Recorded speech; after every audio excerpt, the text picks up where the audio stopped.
What's good, everybody? Welcome back to another episode of Igniting Hope Radio. As you can see, we are virtual today. I am your host, Sherman Webb Middlebrooks, a lifelong Buffalo resident and a full-time Black man. I'm also the Men's Mental Health Project Manager here at the Buffalo Center for Health Equity. Igniting Hope Radio is sponsored by the Buffalo Center for Health Equity. We got a dope show for y'all today. As you can see virtually, I want to go ahead and do proper justice to my homegirl that I have joining me. Yeah, somebody who I've known for about 10 years now. Time definitely flies. So I'm gonna go ahead and read the official bio, even though, like I said, this is my homegirl. So today we have the powerful, the dynamic, and the vibrant Talia Rodriguez. She is a dedicated leader, a law grad, a mom, a mom who's committed mom to uplifting our West Side, Black Rock, and Riverside neighborhoods. She is running for the Buffalo School Board West District seat to bring our voices to the table on November 4th. So we're going to talk a little bit about her candidacy, her work in the community, her life as a mother, and just an overall powerhouse in the city of Buffalo. So Talia, how you doing? Talk to us. How you feeling? What's going on? I'm ecstatic to be here. And yes, as you acknowledge, we have known each other for a long time. I think we met in Open Buffalo in the first class of emerging leaders. Yeah, we some OGs. Yeah, we the OGs of the emerging Definitely. leaders class. Yeah. Yes. And now I'm privileged to serve them in other ways. But yeah, I'm really excited to be here to talk about my candidacy. I am running for school board for the West District. Our election day is November 4th, and there's 47,000 people in the district and so many dynamic students and families I hope to represent. 40, that's a lot. I ain't gonna lie to you. That's a lot. Yeah, that's definitely a lot. So like I guess like real quick, my first question is like, why you? Why did you decide to run? Why you? Why now? Absolutely. So that's actually the question people ask me the most, and I should be getting good at answering it. But for me, it's kind of like multiple things. One, it's my way of investing in democracy and being a good citizen.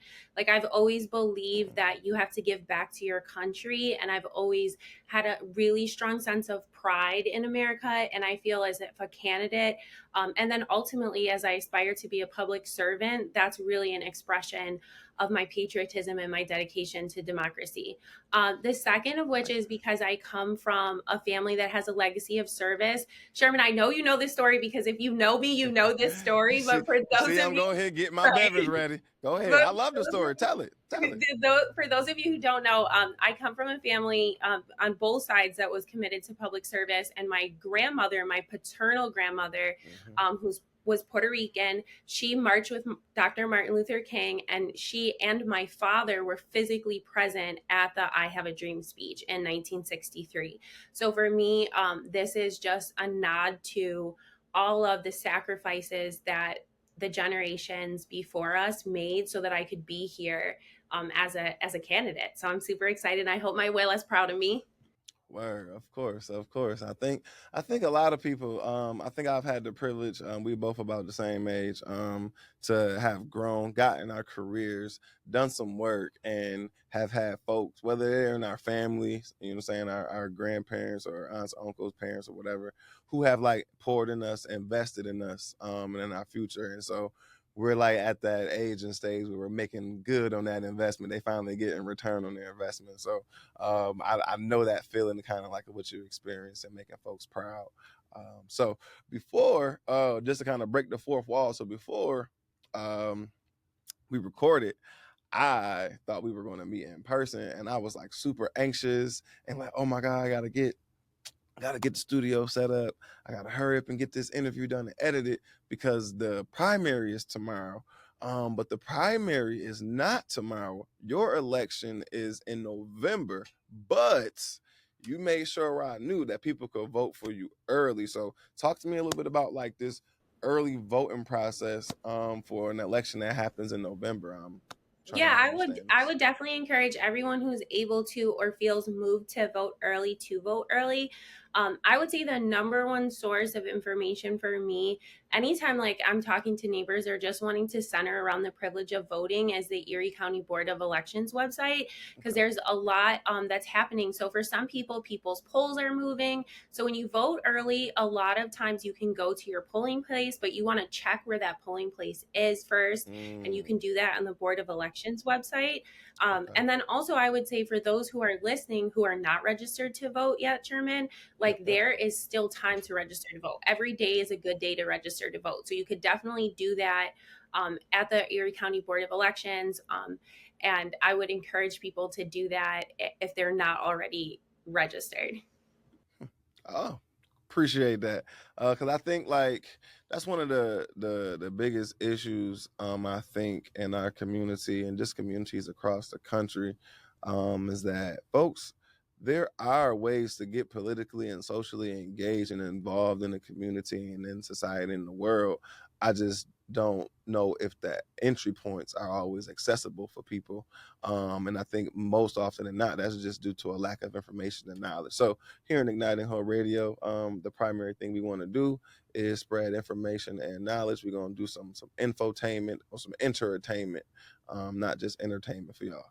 So let's get to it. You are a working mother and a political scientist, somebody with a law degree who's out here fighting not just for your family but for other families. How do you balance it all?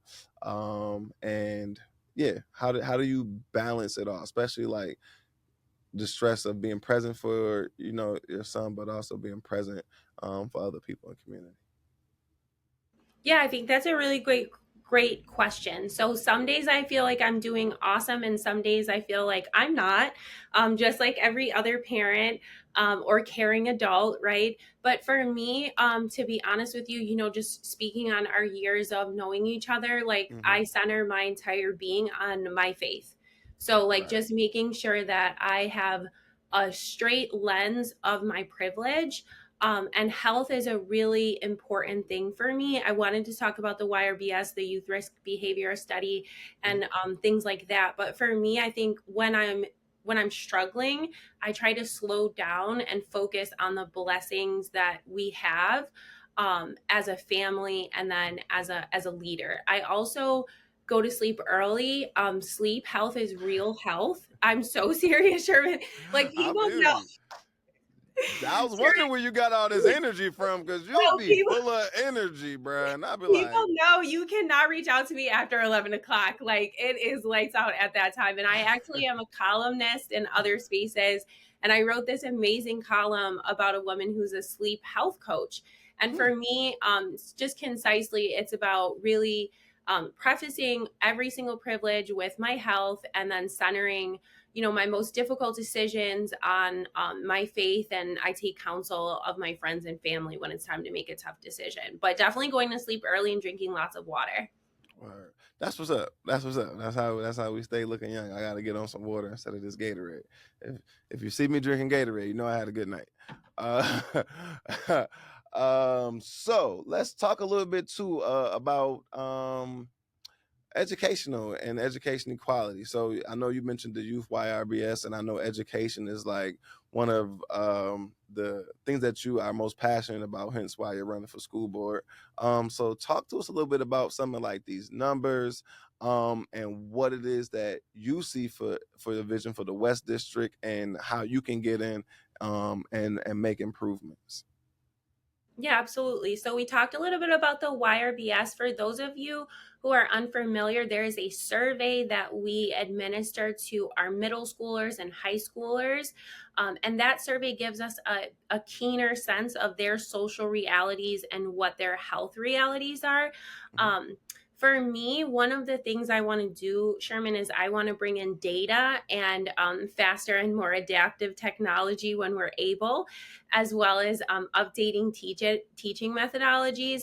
For me, when we think about education, we just have to stop assuming that certain students, one, are archetypal. There is no average Buffalo public school student on the West Side. If there is, that that person is a very unique person. And I think a lot of times when we think about schools or we think about education, we think about this archetypal student that have these privileges that a lot of our students don't have.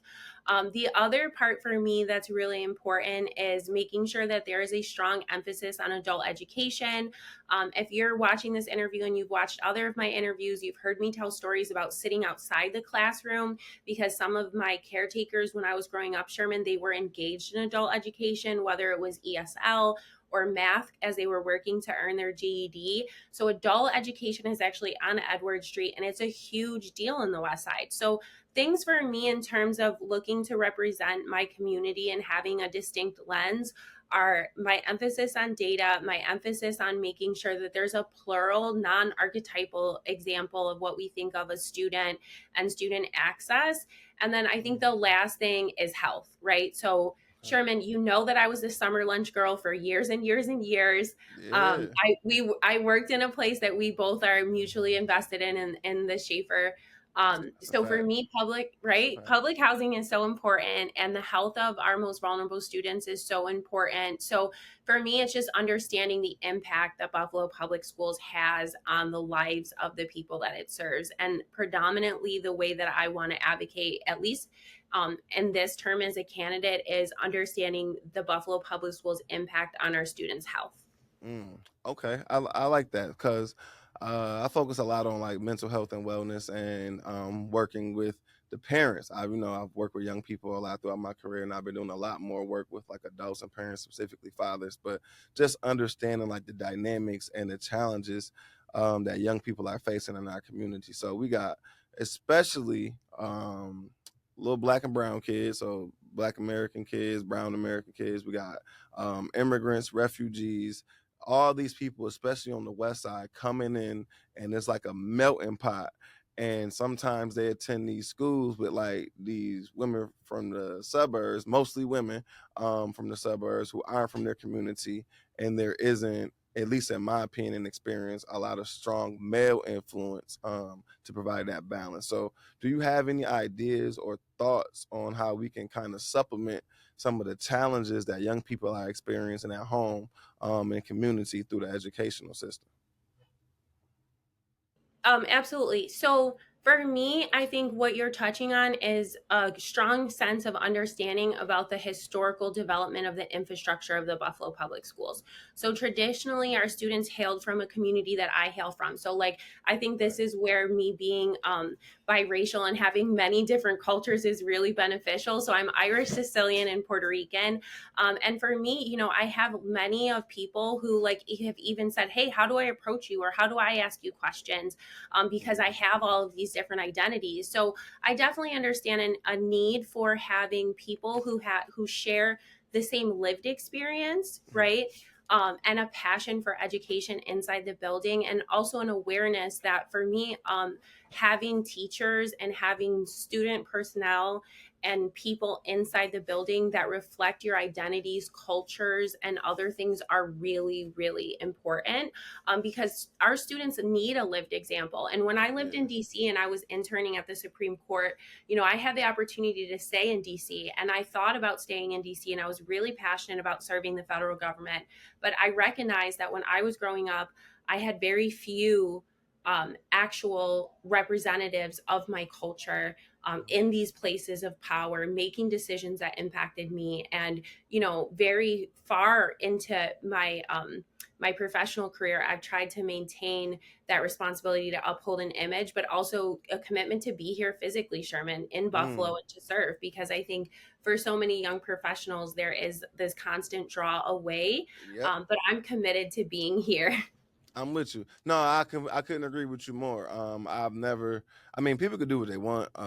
You only get one life to live. Live it. I um, personally don't see the point or purpose in taking my talents and abilities and making another place better when this place invested me in my talent and abilities. Why would I give that return on investment somewhere else? So I mean, but I get it. Different people have different experiences. I think you might have froze on us for a second, Tyler. You still with us? Sorry, my Wi-Fi was glitching. No, I thought it was our Wi-Fi. So okay, cool, because we were definitely on the public Wi-Fi here on the Canisius College campus. Once again, Igniting Hope Radio is brought to you by the Buffalo Center for Health Equity. We are housed in the Health Sciences building here at the Canisius University campus. So continuing this talk about education, I think the Buffalo School Board.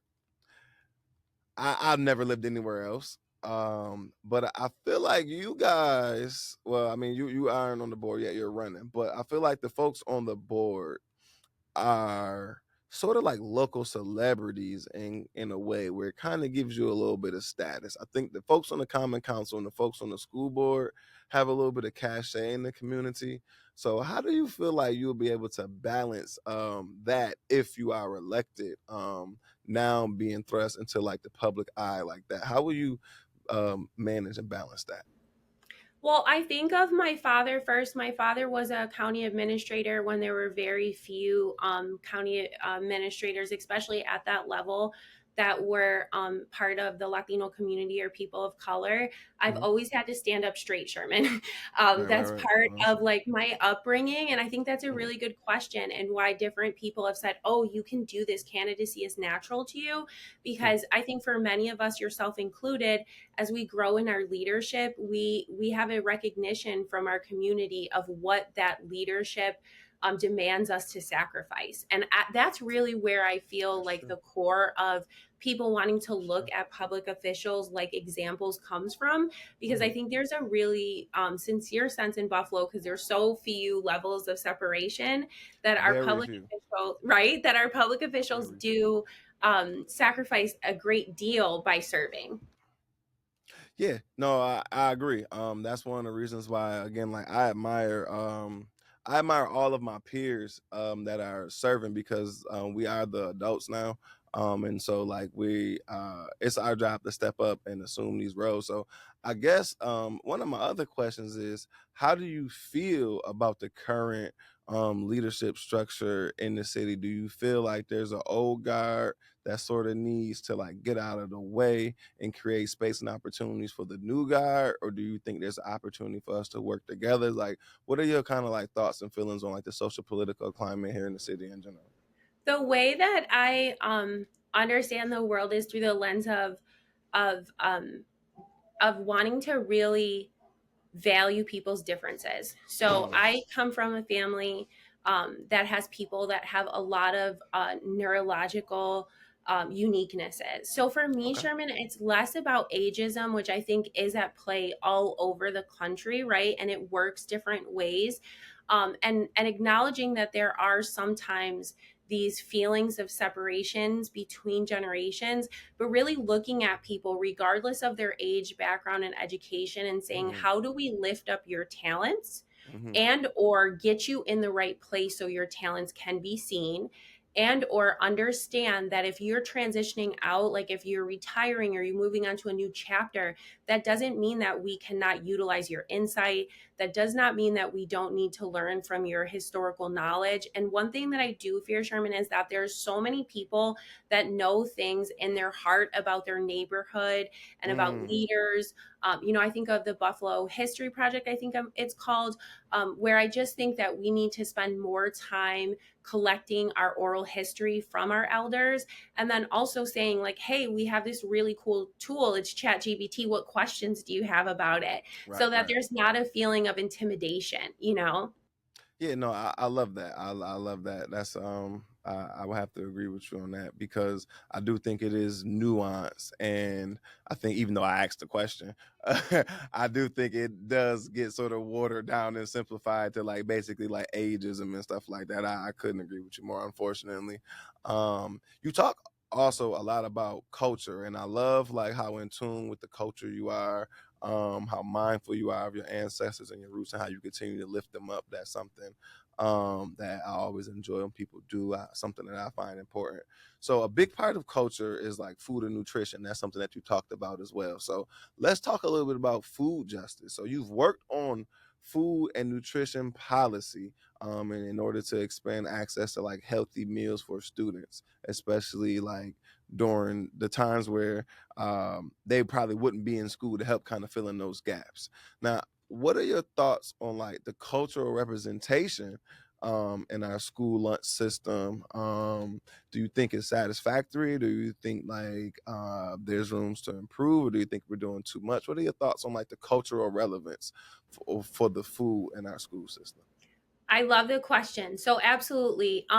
First, I think first of the food service workers and wanting to lift up their opinion because Mm, they're so important, Sherman. And that's a role that we're constantly recruiting for. So shout out to anybody that's considering it. Go to the BPS website. But in all seriousness, Sherman, when we think about food or when we think about policy, my first point that I'm always thinking about is whose voices need to be heard more, mhm, right? And also, what are the ways that decisions outside of the city of Buffalo impact how we see our system? So there is a movement statewide for halal food, and I have been in mhm, complete support of that, right? And there are halal summer lunch sites in other places, and I know we do offer that option for BPS. So I mm, think part of it is I have a perspective that everything can always be improved, myself included, right? So right. if you ever ask me, can something be improved? I'm like, yes, it can. Yes, in fact, it can. No, I feel you. I'm the same way. And I kind of know you to be that same way too. So I'm just wondering, like, what? So, like you mentioned too, both of us having a strong connection to the Safer Village Housing Project. So, talk to us a little bit about like that work in community and making sure folks are fed, and how like that service is like how that kind of service will show up if you're elected.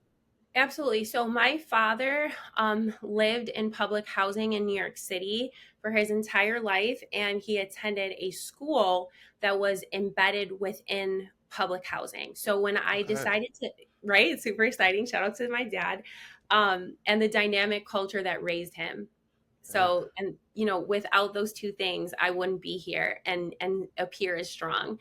So for me, I always acknowledge my connection to public housing because I think it's sometimes as we become leaders, something that people shy away from saying the realities of the systems that held them up. So public housing is a huge part of my policies. For me, what I was doing in that role when we're thinking about our work in the Schaefer was partnering with our neighbors, Sherman, Mhm. and figuring out how can we strengthen what they're offering each other. So Right. there's a Doña in the Schaefer and a president of the BMHA Tenant Council. They were amazing. They were really passionate during COVID about bringing food in.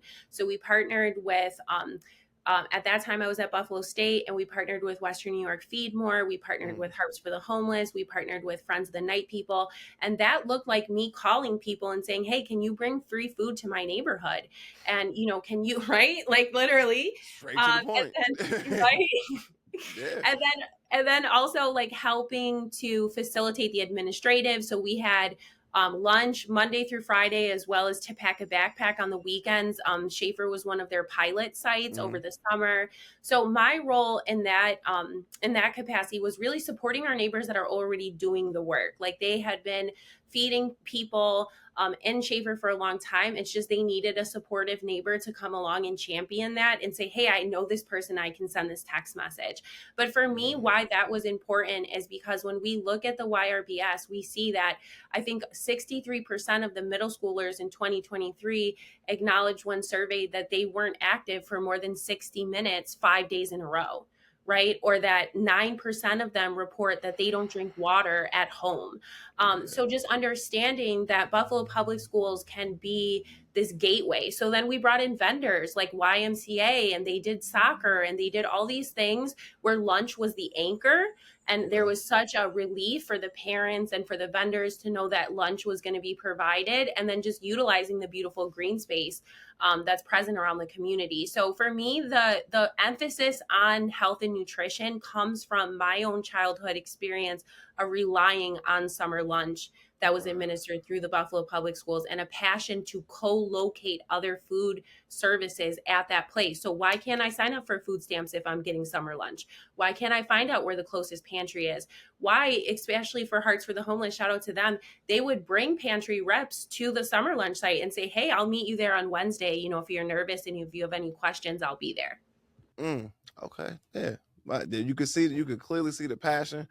And no, I could definitely relate to that too, just because I think a lot of us, myself included in the lot of us, even if you receive like food stamps, which I did coming up, think we kind of take food for granted until you don't have it, until it's like hard to access, until like things are shut down and you can't travel and you can't go get it. I think we also saw the same thing on the east side with the food apartheid and trying to get away from using the term food deserts because deserts are naturally occurring phenomena and apartheid happens on purpose. So just understanding like the food apartheid that happens in the east side that was exacerbated after the 514 incident, it was like, oh, folks have like may have food stamps, may have money, but like you might not have transportation or access and or knowledge of the other resources around you. And so just really that was something that outside of my own food insecurity as a young person, just really thinking about it like on a bigger scale outside of myself. So I can really relate to you when you start talking about food justice and access. Well, thank you, Sherman. And I think also it's important for me to recognize that Latinas pick our food.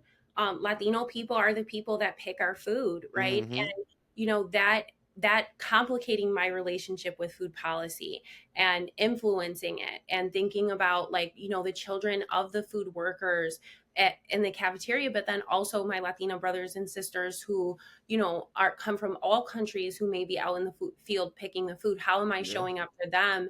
And to your prior question, Sherman, how do I reconcile my different identities that have different privileges when I'm aspiring to represent their interests? So food policy is something that's very emotional for many of us whose Mm-hmm. family were part of forced labor, Mm-hmm. to pick food where there's an economic infrastructure that continues to exist. And for me, it's just making sure that what is available and publicly supplemented and highlighting the generosity of our corporate neighbors, we can kind of make that circle full by giving children the opportunity to not feel that stress about food.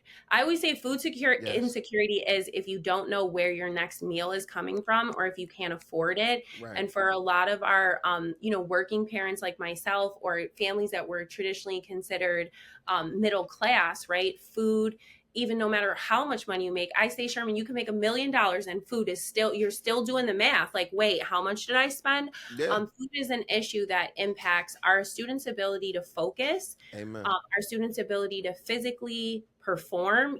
Thinking about the fact that they're graded on gym and their physical performance, it just impacts so much. So it's a huge passion area of mine, and that goes hand in hand with early childhood development and brain development. Yeah. You you're making me think and I would be remiss if I didn't bring up Miss Noble, my homeroom teacher in 7th and 8th grade. She was the music teacher at MLK.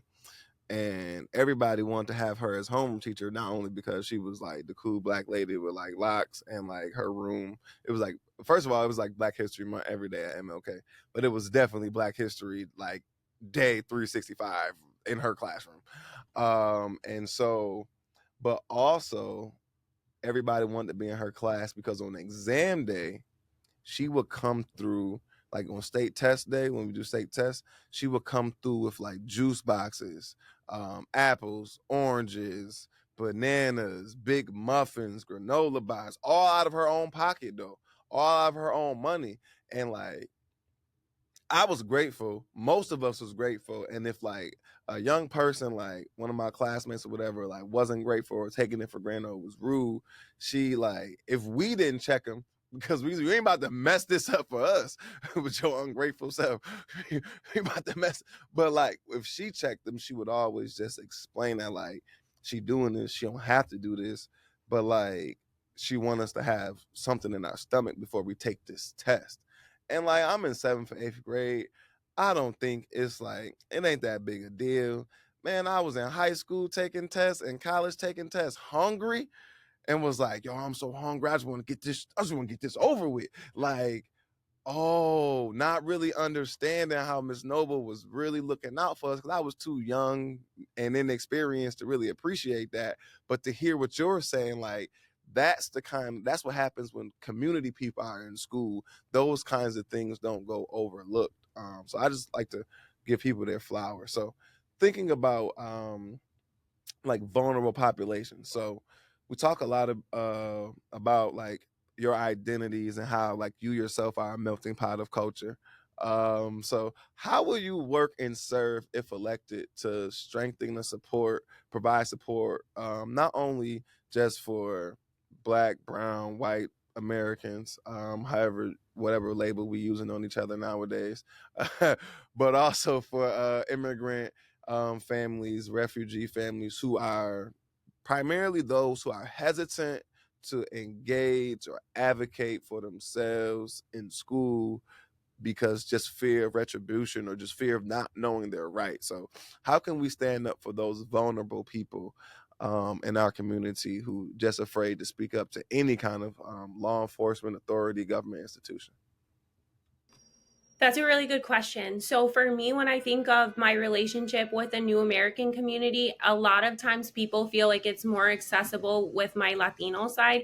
But actually, my Sicilian grandparents lived in the West Side, and they had family members that were undocumented. They were not English speaking. And when my Nana attended Lafayette in 1943, there's this story, Sherman, that she sang a solo, but that no one from her family would enter the school, right? Because they were either working or because they were non-English speaking. And they felt that, I believe, they just weren't able to be there. So when I think about my New American neighbors who I have had my entire life, okay, in the West Side, and as a part of like my lived experience, I think first of communication. Things are not directly translatable into the 100 languages that we speak in our schools. Especially on So the West Side. right. So I think that there's different dialects and there's different linguistical diversity that we have. I think 14213 was the most linguistically diverse zip code, one zip code that I aspired to represent in part in the state. We were second to only one zip code in Queens. So when you think about how are we messaging even something simple, Sherman, like a half day? How many languages are we utilizing? What are the gaps in understanding how we communicate with our New American community, and then also understanding that some of the privileges that we have that you alluded, a feeling of being comfortable in public spaces, a feeling of this efficacy that's almost inherent in being American, but this feeling that I can change something, It's a public very engagement. American thing. Right? Like, not every country people go right to the town hall and they say, hey, these are my problems, because I'm gonna there's do real something. consequences. Yeah, there's real consequences if you do. Or in my mother's case, I want to talk to whomever. So the thing is we have a privilege of one, working with our students who are so hardworking. They're working after school, they're working before school, they're translating documents for their parents, they're being cultural ambassadors to the city of Buffalo and to democracy to their parents. So I think the number one way that we can help them is acknowledging those roles that our students play. And then the second is looking at adult education. Adult education is where a lot of people, especially in my Latino community, learn English. What is that experience like, Sherman? What are other ways? What are other pieces of information we need to weave in? How can we be more welcoming? Do we need to add childcare? Does there need to be a day class for moms who, we know their kids are coming home at 3, then we can have class at 3:30. It's Right. just not a reality when you have 6 children, right? And you're Right. cooking from scratch your cultural meals. So I think for so much of policy, it's not centering on what the social realities are about people accessing, one, the information, and then two, ultimately the opportunity. And I think the other thing is tell the truth. This neighborhood, specifically the one I sit in, has been fortified, paid for, paved, built by New American and immigrant communities. with all different legal status. Okay, they were paying their taxes and continue to. I'm very proud of my Sicilian family's legacy here, and I think if we tell those stories, we bring pride to our community, to our ancestors, and we welcome the new generations of different communities that are going to be here, and also celebrate their cultures and eat their food, because my community knows me. I'll be the first one at the table. Like, what's that? Do I dip it in this? Like, how? So I think it's, You're trying to get elected to go to the buffet. yes, ultimately, yes, right? Because there's economy in the food, and there's leadership in food, and there's cultural exchange in food. So whether it's Weedy or the Water Festival that's coming up, if you want to be supportive, come to those places, spend the money, and, ask the questions that you may be shy to ask. Because I always tell people, my neighbors will talk to you. That's a fact, especially if you make them feel comfortable, and if the other one thing I learned providing space, if folks feel like you really listening, they'll talk. If they feel like you really listening to, they'll talk, and they will tell you things that you unsolicited things. But folks are always looking for somebody to talk to. So thinking about folks who looking for somebody to talk to, I got a few more. I know we got a late start, and I know you're a very busy woman. So I just got a few more questions for you. So just really, how will you work to leverage the resources of the Buffalo Board of Education to support specifically our vulnerable young people who may be involved with the juvenile justice system? Because I think Absolutely. that's an underserved population of young people. Yes, justice impacted youth are close to my heart. One, I think, is just Sherman, big deep breath, right? The conversation we had before about people assuming that our students have privileges, right? Centering that. Some kids don't have anybody, and they're 14 and 15 years old making very hard decisions, right? There's a level of respect that I think our students need, that is often shown to them through compassion and empathy. But I think what it also calls for is, from a policy perspective, more uniformity and increased communication. So if I know, for example, my child in my classroom has just joined our classroom or has just joined this school year because they were in another institutional placement, right? Right. Sometimes the teachers learn that day, Sherman. That's a fact, unfortunately. Sometimes the teachers learn that day, and our classrooms and our schools, if the kid even show up, right, and may not be as welcoming because they lack that information. I think the other thing too is meeting students where they need to be. So I talked a lot with our unions, and our unions are really passionate about making sure our students can work with their hands. My dad graduated from an automotive focused high school, where he told me that was one of the only reasons why, as a young kid from the projects, he went to school, is because he got to learn about cars, right? So for me, it's also matching their social reality. If you have a pressure on you where you don't have somewhere to sleep, you don't have clothing, you don't have food, me talking to you about a four-year university path may not seem relevant, right? So understanding that our kids need pathways to graduations that meet their social realities and that mirror what their economic interests are. So if it's music production and we're going to have 2,000 kids in a music production, then that's what it is, Sherman. But my thing is, we have to have our curriculum, our environments, our students, our leaders be empathetic, because the student is ultimately the consumer. The adults are not. I tell adults, you already went to school, boo. I want to hear about how you feel. I want to hear about how the adults feel. Not the main character in this story. The kids are. Right. So I think a lot of times we as adults really center that we want the best for our children, and we know what we think the best is. But I tell young people, we don't know what the future economy looks like. You will shape that. Yes, a fact. So making sure that the voice of justice impacted youth is being heard when we're passing policies, to making sure that we understand the complicated identities of justice impacted youth. Some of the youth are impacted by human trafficking. Some of our justice impacted youth are part of the LGBTQIA two-spirit community. Some of our justice impacted youth are homeless. Some of them are parenting in homeless, Sherman. Right. So, I'm not telling you anything that you don't know, but for me as a candidate, it's going up to places where traditionally these identities have not been championed or explicitly said out loud, there are kids being trafficked in Buffalo public schools. That's a we fact. need we need to face that reality. I spent my last year, prior to this role, working in domestic human trafficking, predominantly with kids from the Buffalo public schools. And until we understand those social realities and ultimately how they impact our long-term economic and social health as a city, and start implementing programs that meet those social realities, we are going to continue to miss the amazing intellect and talent that's held in justice impacted youth communities. Love that. Thank you for that answer. Okay, I got like two more questions really quick. So clearly, if anybody has been listening to this entire conversation, it's not really an interview, just conversation with two of the original emerging leaders. And also, sidebar, I got to have you back on that podcast that I'm doing. We were talking to some emerging leaders, but Of to get course. back, yeah, but to get back to what I was hinting at, clearly you have a lot of passion for parents and families, and clearly students and young people are at the center of that passion.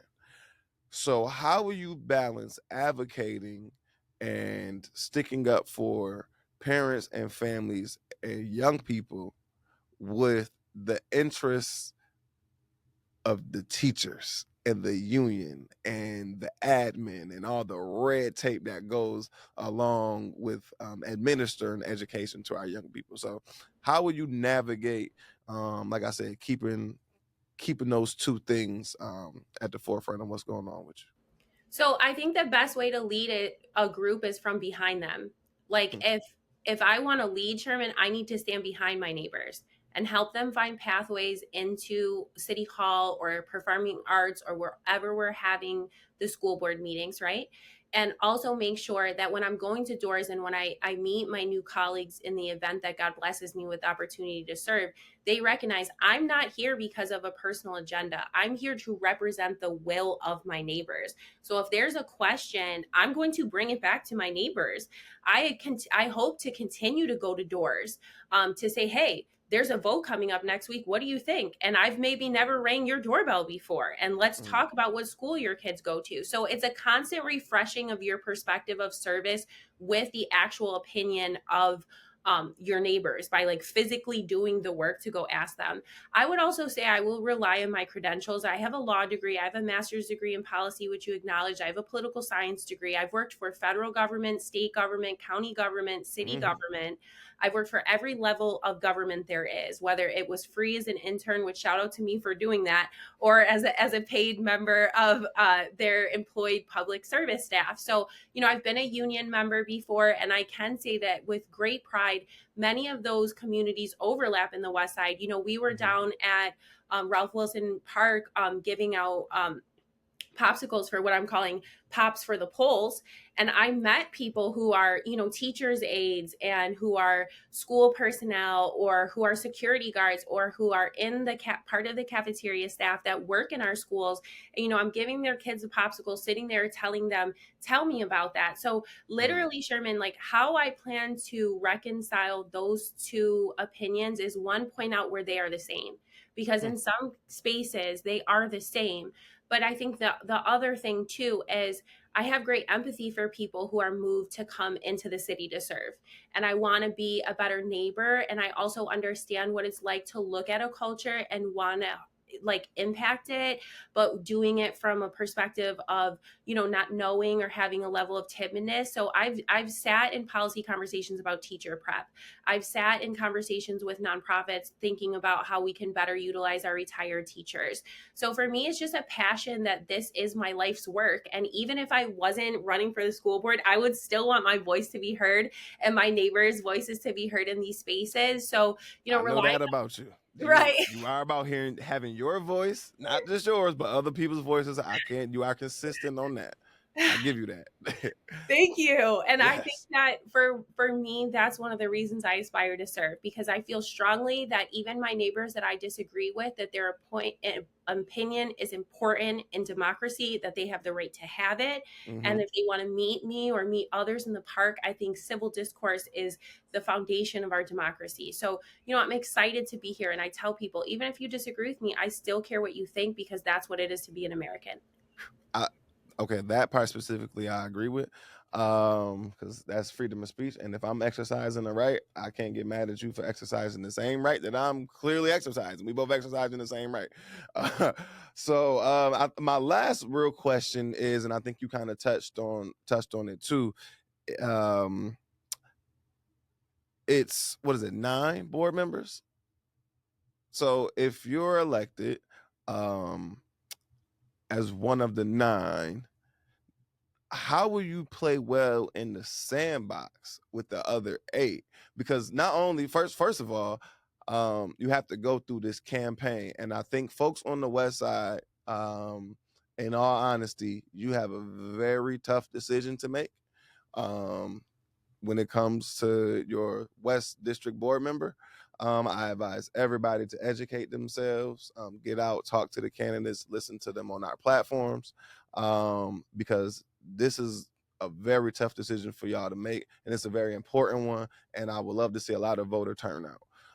So outside of whatever you have to do to get elected, dealing with the incumbent, if you are elected, how will you play nice in the sandbox when other people have their own competing interests and agendas? One, I am a fierce advocate for my neighborhood, and I would expect my colleagues to be as well. Two, I think that civil discourse is very important. I plan to hold up my decorum as high as possible. I had a nana that was from the West Side. She had a very strong expectation about what a lady from the West Side was like. Mm, So for me, it's living and embodying those principles. So being a fierce advocate, but also, trying to observe the rules of decorum.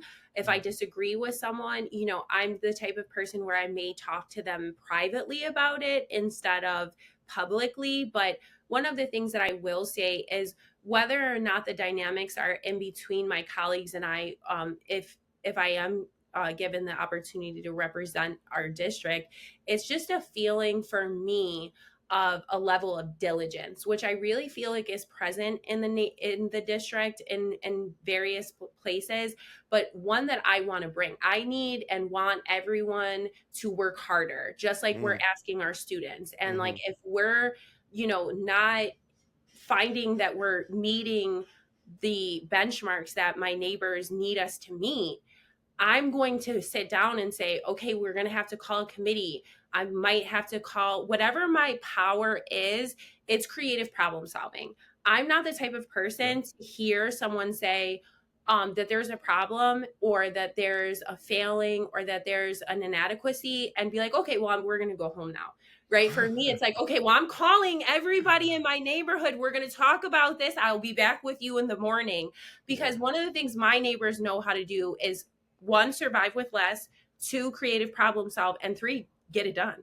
So for me, it's just a passion of bringing that energy. My neighbors work multiple jobs and go to school. My neighbors work multiple jobs and have multiple children, or are single people who are contributing to other families in other ways. So for me, it's just a diligence of wanting to work as hard as my neighbors and expecting that everyone will work as hard and expecting that everyone will read the board packet and expecting that everyone will be present and not tolerating anything else.